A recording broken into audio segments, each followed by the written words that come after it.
Hello, this is question number 9 from the Chapter 3 test. The question reads, a train is heading to a new city. The arithmetic sequence 125, 150, 175 represents the number of passengers in the first, second, and third carriages, etc. Using f of n equals n minus 1 times d plus a sub 1, write a function to represent the sequence. Alright, so first, hopefully you remember what an arithmetic sequence is. It's just a set of numbers where the numbers are changing by the same amount. So either the same number is being added or the same number is being subtracted. And in this case, when I look 125 to 150, that's plus 25. From 150 to 175, that's plus 25. So in this arithmetic sequence, each number is getting bigger by 25. When you look down into the formula, f of n equals n minus 1 times d plus a sub 1, you have to remember what each of those variables mean. So starting with a sub 1, because I think that's the easiest one to remember, that just means the first term of the sequence. So here in this sequence, 125 is the first term, so this is my a sub 1. Next is D. D is difference. Maybe on the end of term exam, it will say common difference. Same thing. Difference, common difference. And that's just what is changing from one number to the next. In this case, we already figured out that it's plus 25. So here, D equals 25. If the number is getting smaller, D can be a negative number.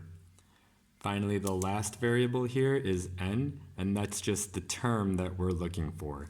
And if you look at the answer choices here below, we don't know what n is going to be, so for this problem, n does not matter. But for example, for the 125, n equals 1. For the number 150, n equals 2, because it's the second term. 175, n equals 3, and so on and so forth. So that's what n means. So now what I'm going to do down below here is now actually write down what the values are. And actually I'll work out the problem here. So my a sub 1 is 125 and the difference is 25. So now what I'm going to do is use this function f of n equals n minus 1. And now instead of d, I'm going to substitute 25. And then for a sub 1, I'll substitute 125. So this is what my function now looks like. Now all I have to do is simplify. With this 25, I'm going to distribute 25 to n and to minus 1. 25 times n gives me 25n. 25 times minus 1 is minus 25. And then I'm going to bring down plus 125. From here, I combine like terms, minus 25 and plus 125. Now you won't be able to use a calculator, so hopefully you know that this negative 25 plus 25 is the same thing as 125 minus 25.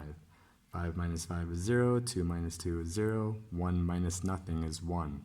So when I combine like terms, I get 25n. This 100 is positive.